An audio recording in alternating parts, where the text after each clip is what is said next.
চরম একটি ক্রান্তিকাল পার করছি আমরা। সাধারণ নিরস্ত্র ছাত্রছাত্রীদেরকে নির্বিচারে গুলি করে হত্যা করা হয়েছে। আমি আপনাদেরকে খুব ভয়ঙ্কর একটি তথ্য এবং খুব গভীরভাবে চিন্তার একটি বিষয় দেখাতে চাই। পাকিস্তানি শাসন শোষণের সময় অর্থাৎ 1947 থেকে 1971 সাল পর্যন্ত 24 বছরে যে গণহত্যা না হয়েছে, এই কয়েকদিনে এই ছাত্র আন্দোলনে তার থেকে 4 থেকে 5 গুণ বেশি হত্যা করা হয়েছে। আমি একটু প্র্যাকটিক্যালি দেখাতে চাই। 1947 থেকে 1971 পর্যন্ত 24 বছরে গণ আন্দোলন হয়েছে মোট 4টি। এই আন্দোলনগুলিতে মূলত ছাত্ররাই নেতৃত্ব দিয়েছে, কিন্তু সাধারণ মানুষের অংশগ্রহণ ছিল। আমরা অনেকেই জানি যে 1952 সালে শহীদ হয়েছিল 8 জন। আসলে 52 সালে 8 জন শহীদ হয় না, 52 সালে শহীদ হয় 39 জন। যে মিছিলটি ঢাকা মেডিকেল কলেজের সামনে গেলে গুলি চালানো হয়, ওইখানে গুলিতে মারা যায় 8 জন। এটা 21শে ফেব্রুয়ারির ঘটনা।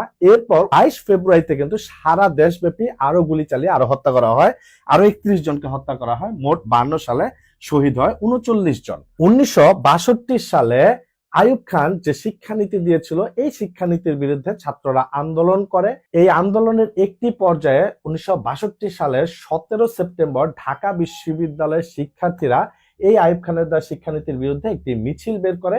এই মিছিলে পেছন থেকে পুলিশ গুলি করে হত্যা করে 3 জনকে। অর্থাৎ 62 শিক্ষা আন্দোলনে শহীদ হয় 3 জন। বঙ্গবন্ধু যখন 1966 সালে 6 দফা দিয়েছিলেন, এই 6 দফার পক্ষে একটি আন্দোলন হয়ে গিয়েছিল। এই আন্দোলনের একটি পর্যায়ে 1966 সালে 7 জুন আওয়ামী লীগের পক্ষ থেকে হরতাল ডাকা হয়েছিল এবং এই হরতালে 1966 সালে পুলিশ গুলি করে হত্যা করে 11 জন। 1969 সালে যে গণ অভ্যুত্থান হয়ে যায়, এই সময় অনেককে নির্বিচারে গুলি করে হত্যা করা হয়েছে। এই যাদেরকে হত্যা করেছে তাদেরকে ঠিক কত তারিখে কখন কিভাবে হত্যা হয়েছে তার পূর্ণ বিস্তারিত ডকুমেন্টস আছে। উইকিপিডিয়াতে গেলে তার ফুল লিস্ট পাওয়া যায়।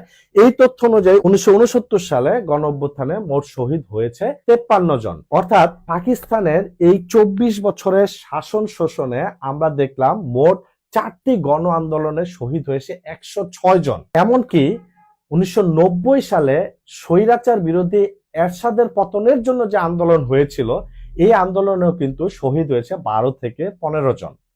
তো আমরা দেখলাম 24 বছরের শাসন শোষণে 106 জন শহীদ হলো। আর এই যে বর্তমান ছাত্র আন্দোলন চলছে, প্রিন্ট মিডিয়ার মাধ্যমে আমরা জানতে পারি তারা বলছে 210 জন শহীদ হয়েছে। যদিও এর সংখ্যা আমরা যেহেতু জানি নেট বন্ধ করে এই হত্যাযজ্ঞ চালানো হয়েছে, সবাই ধারণা করছে এই সংখ্যা আসলে তার কয়েক গুণ বেশি। সরকার তাদের মধ্যে 147 জনকে হত্যার বিষয়টি স্বীকার করে নিয়েছে। এই যাদেরকে হত্যা করেছে তাদের মধ্যে আমরা বিভিন্ন প্রিন্ট মাধ্যম মারফত জানতে পারি শিশু ছিল 9 জন, যাদের বয়স ছিল 4 থেকে 16 বছর। এমনকি যে শিশুরা বাসায় খেলছিল বা ছাদে খেলছিল তাদেরকেও নির্বিচারে গুলি করে হত্যা করেছে। বাসায় হত্যা করা হয়েছে এরকম শিশুর সংখ্যা আছে 4 জন। যারা আহত হয়েছে তাদের মধ্যে ধারণা করা হয়েছে 450 জন জীবনে আর কখনো চোখে দেখতে পারবে না, অর্থাৎ তারা দৃষ্টিহারা হবে। এটি খুব ভয়ঙ্কর একটি বিষয় বা এটি গভীরভাবে খুব চিন্তার একটি বিষয়। পাকিস্তানি শাসক শোষকেরা 24 বছরে 4টা গণ আন্দোলনের যে হত্যা করেনি, আপনারা এই কয়দিনে তার 4 থেকে 5 গুণ বেশি মানুষ হত্যা করেছেন। যে শিশুটা বারান্দায় খেলছিল বা ছাদে খেলছিল তাকে এইভাবে নির্বিচারে গুলি করে আপনারা হত্যা করতে পারেন না।